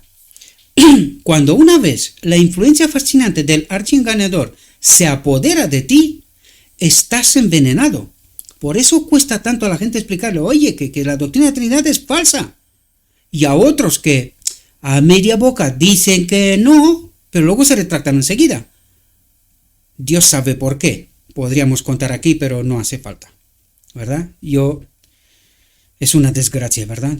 Mejor se hubiese callado y no dices nada que decir cosas y luego ni siquiera ser capaz de reconocer que eres ignorante. Esa es la realidad. Cuando una vez la influencia fascinante del archiengañador se apodera de ti, estás envenenado. Y su influencia mortal adultera, destruye tu fe en que Cristo, el Espíritu, es el Hijo de Dios.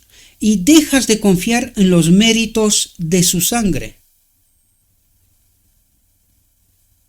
Y eso es lo que ha hecho la doctrina de la Trinidad, destruyendo esta realidad. Por eso la gente no entiende. Y luego no entiende por qué está en el espiritismo. No lo comprenden. Pero escuchando, siguiendo al archiengañador, que es lo que nos trata de explicar una y otra vez aquí, ¿verdad? Dice, los engañados por esta filosofía son despojados de su recompensa mediante los engaños de Satanás. Claro, hago. Allí está la Odisea.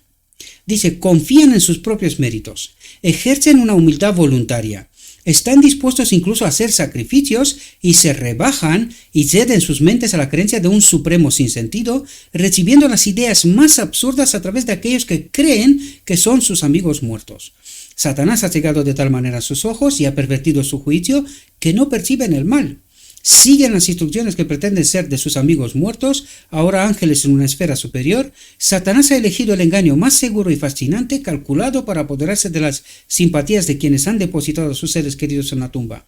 Los ángeles malignos asumen la forma de estos seres queridos y relatan incidentes relacionados con sus vidas y realizan actos que sus amigos realizaron en vida. De este modo engañan y hacen creer a los familiares de los muertos que sus amigos difuntos son ángeles que revolotean a su alrededor y están en comunión con ellos, lo que consideran con cierta idolatría. Dice, lo que pueden decir tiene mayor influencia sobre ellos que la palabra de Dios. Estos ángeles malvados, que se hacen pasar por amigos muertos, rechazarán totalmente la palabra de Dios como cuentos ociosos, o si les conviene más, seleccionarán las porciones vitales que testifican de Cristo y señalan el camino al cielo, y cambiarán las afirmaciones claras de la palabra de Dios para adoptarlas a su propia naturaleza corrupta y arruinar las almas. Todos pueden, con la debida atención a la palabra de Dios, convencerse, si quieren, de este engaño que destruye el alma. La palabra de Dios declara en términos positivos que los muertos no saben nada. Porque los vivos saben que han de morir, pero los muertos no saben nada, ni tienen ni recompensa, porque su memoria es olvidada, también su amor y su odio, su envidia ya ha perecido, ni tienen ni aparte para siempre en todo lo que se hace bajo el sol. Están muertos, no saben nada. ¿verdad? Esta es la inmortalidad del alma, que mucha gente cree y en todas las películas, en todas partes la ves, ¿verdad? Pero este es el engaño del enemigo. Dice, los mortales engañados están adorando a los ángeles malos, creyendo que son los espíritus de sus amigos muertos. La palabra de Dios declara expresamente que los muertos ya no tienen parte en nada de lo que se hace bajo el sol. Los espiritistas dicen que los muertos saben todo lo que se hace bajo el sol, que se comunican con sus amigos en la tierra, que dan información valiosa y que hacen maravillas. Los muertos no alaban al Señor, ni los que descienden al silencio. Se me ha mostrado que Satanás, transformado en ángel de luz, obra con todo engaño de injusticia. El que pudo tomar al Hijo de Dios, que fue hecho un poco más bajo que los ángeles, y colocarlo en un pináculo del templo y llevarlo a un monte muy alto para presentar ante él los reinos del mundo, aquí quiero retraer la atención. Dice, el que pudo tomar al Hijo de Dios, que fue hecho un poco más bajo que los ángeles. Cristo Jesús, más bajo que los ángeles. Es decir, como nosotros. ¿Comprendemos? Y colocarlo en un pináculo del templo y llevarlo a un monte muy alto para presentar ante él los reinos del mundo, puede ejercer su poder sobre la familia humana, que es muy inferior en fuerza y sabiduría al Hijo de Dios. ¿Por qué? Porque nosotros estamos separados del Espíritu de Dios, ¿verdad? En plenitud me refiero, aún después de haber tomado la naturaleza del hombre. Aún después de haber tomado Cristo la naturaleza del hombre. Dice, en esta época degenerada, Satanás tiene el control sobre los mortales que se apartan del derecho y se aventuran en su terreno. Ejerce su poder sobre ellos de manera alarmante. Me dirigieron estas palabras, intrigando en lo que no ha visto, envanecido por su mente carnal, algunos, se me mostró, gratifican su curiosidad y manipulan al diablo. No tienen ninguna fe real en el espiritismo y retrocederían con horror ante la idea de ser un medium. Recuerde la reflexión anterior, ¿verdad? Dice, sin embargo, se aventuran y se colocan en una posición en la que Satanás puede ejercer su poder sobre ellos. No tienen la intención de adentrarse en este trabajo, pero no saben lo que hacen. Se aventuran en el terreno del diablo y lo tientan para que los controle. Este poderoso destructor considera a los tales su presa legítima, y ejercerá su poder sobre ellos, y eso contra su voluntad. Ellos quieren otra cosa, pero ¿quién controla? El enemigo. Cuando desean controlarse, no pueden hacerlo. Se dieron su mente a Satanás y él los tiene cautivos y no liberará sus pretensiones. Ningún poder puede liberar al alma atrapada, sino el poder de Dios en respuesta a las fervientes oraciones de sus fieles seguidores, ¿verdad? La única seguridad ahora es buscar la verdad revelada en la palabra de Dios como un tesoro escondido. ¿Entendéis lo que dice? La única seguridad es buscar la verdad revelada en la palabra de Dios como un tesoro escondido. La cuestión del sábado y el hecho de que el hombre no es inmortal y el testimonio de Jesús, el espíritu profecía, ¿verdad? Que tanta gente rechaza, son las grandes e importantes verdades que hay que comprender y que servirán de ancla para sostener el pueblo de Dios en estos tiempos peligrosos. Pero la masa desprecia las verdades de la palabra de Dios y prefiere las fábulas. Y eso es lo que ocurre en la Odisea. Tú tratas de explicarle la verdad, pero porque la mayoría de los maestros dicen otras cosas, no se lo creen. Y se perderán, desgraciadamente, ¿verdad? Por un simple hecho, porque tampoco, si se va, dice, la única seguridad ahora es buscar la verdad revelada en la palabra de Dios como un tesoro escondido. No tienes que escuchar a ningún hombre, a lo escrito está. Y sálvate. Punto. No tienes que escuchar a ningún hombre. ¿Pero qué ocurre? Que no escucha a algunos. Yo, por ejemplo, no escucha cuando trato de advertir, pero sí escucha a sus maestros. Es decir, escucha al hombre. Escucha al hombre. Y sin comprobar si es verdad o no. ¿Verdad? Pero la masa desprecia las verdades de la palabra de Dios y prefiere las fábulas. Porque no recibieron el amor de la verdad, el espíritu de la verdad para ser salvos, y por esto Dios les enviará un fuerte engaño para que crean la mentira. Es decir, pasa como la vara de Aarón. suelta la vara y dice, si queréis seguir a Satanás, pues vosotros mismos. Por esto Dios les enviará, los dejará, ¿verdad?, en su elección, un fuerte engaño para que crean la mentira. Oye, ¿esto es lo que queréis? Pues, ¿qué puedo hacer? Moriréis, y os lo dije, moriréis desde el principio. Pero si eso es lo que queréis, es vuestra elección, no puedo hacer más. Dice, los más licenciosos y corruptos se sienten muy halagados por estos espíritus satánicos que creen que son los espíritus de sus amigos muertos y se envanecen en sus mentes carnales. Y no reteniendo la cabeza, a Cristo, de la cual todo el cuerpo, por medio de las coyunturas y los ligamentos, se nutre y se une con el crecimiento de Dios, niegan al que ministra la fuerza al cuerpo, que es Cristo, para que cada miembro crezca con el crecimiento de Dios, ¿verdad? Con la vida de Dios, con la naturaleza divina de Dios. Dice, filosofía vana. Los miembros del cuerpo son controlados por la cabeza. Los miembros del cuerpo son controlados por la cabeza. Los espiritistas dejan de lado a la cabeza, y cada miembro del cuerpo creen que debe actuar por sí mismo, y las leyes fijas los llevarán en un estado de progresión hacia la perfección, sin cabeza, sin Cristo, ¿verdad? Dice, yo soy la vid verdadera, dice Cristo, y mi Padre es el labrador. De Él proviene todo, Él es la fuente de la vida, ¿verdad? Dice, todo sarmiento que en mí no da fruto, lo quita, y todo sarmiento que da fruto, lo limpia para que dé más fruto. Recuerden la boda del Cordero. En el decreto divino es la aprobación del Padre de que nosotros somos en Cristo, en la vid verdadera, ¿verdad? Dice, permaneced en mí y yo en vosotros, por el Espíritu, ¿verdad? Como el sarmiento no puede dar fruto por sí mismo, si no permanece en la vid, así tampoco vosotros, si no permanecéis en mí, no podéis tener fruto, ¿verdad? Yo soy la vid, vosotros los sarmientos, el que permanece en mí y yo en él, ese da mucho fruto, porque sin mí nada podéis hacer. Si alguno no permanece en mí, es arrojado como pámpano y se seca, y los hombres lo recogen, los echan al fuego y se queman. Cristo es la fuente de nuestra fuerza. Él es la vid, nosotros los sarmientos. Debemos recibir el alimento de la vid viva. Privados de la fuerza y el alimento de la vid, somos como miembros de cuerpo sin cabeza, sin Cristo.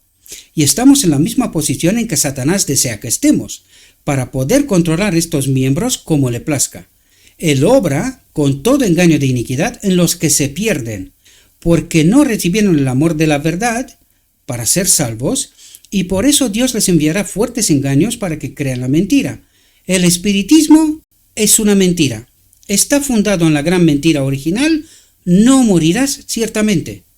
Miles cortan la cabeza, echan de un lado a Cristo y los miembros actúan sin Jesús por cabeza.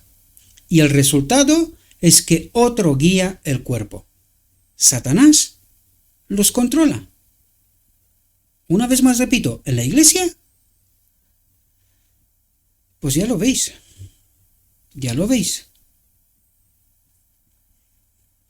Se me mostró que Satanás no puede controlar las mentes a menos que se sometan a su control. Los que se apartan del derecho están ahora en grave peligro. Los que se apartan del derecho, de la verdad, de lo escrito está, ¿verdad? Están ahora en grave peligro.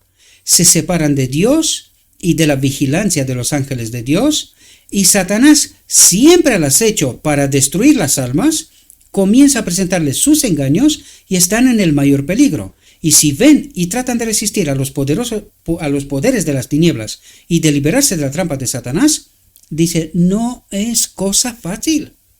Se han aventurado en el terreno de Satanás, en la falsa doctrina, en la falsa enseñanza, y él los reclama. No dudarán en emplear todas sus energías y en llamar en su ayuda a toda su hueste maligna para arrancar un solo ser humano de la mano de Cristo, de la iglesia. Y los que han tentado al diablo para que los tiente tendrán que hacer esfuerzos desesperados para librarse de su poder. Cuando empiecen a trabajar por sí mismos, entonces los ángeles de Dios a los que han contrariado vendrán en su ayuda. Satanás y sus ángeles no están dispuestos a perder su presa. Contenden y batallan con los santos ángeles, y el conflicto es severo.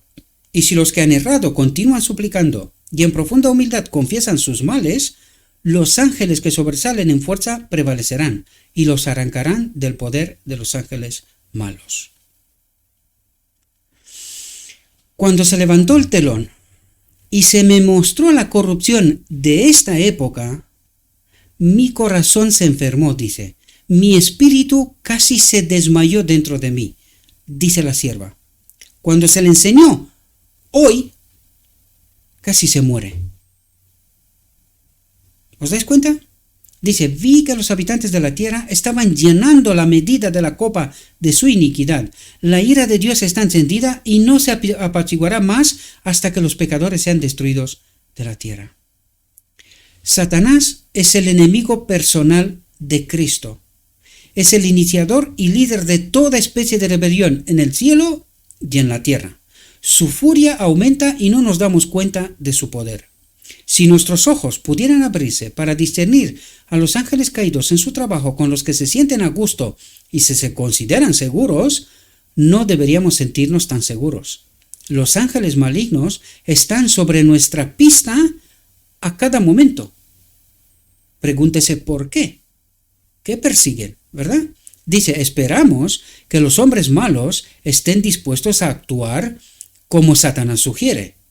Pero mientras nuestras mentes estén desprotegidas contra los agentes invisibles de Satanás, ellos asumirán un nuevo terreno y harán maravillas y milagros a nuestra vista.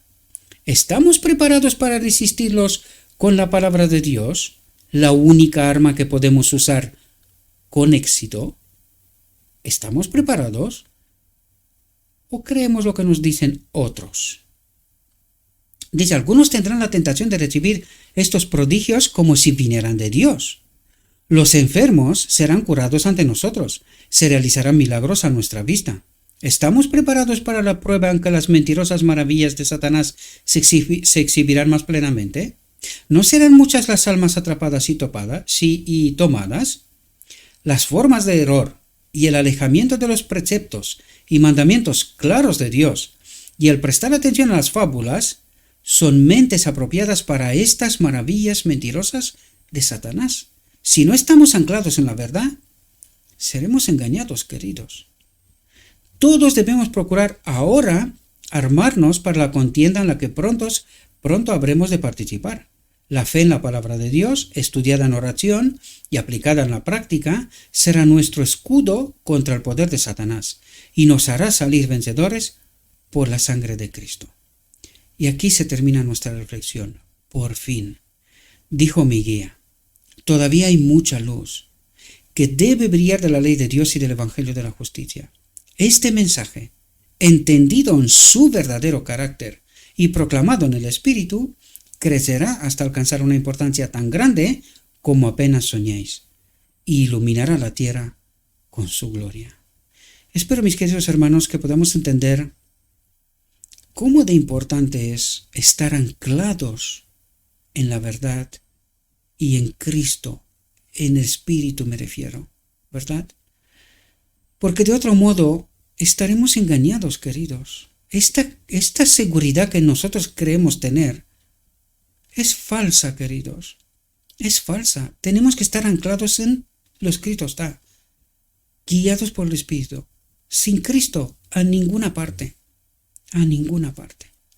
Le ruego a nuestro Dios que nos envíe su Espíritu, que nos capacite, que nos ayude a hacer la mejor elección con Él y que, haciendo esta elección, demos a conocer a los demás la verdad.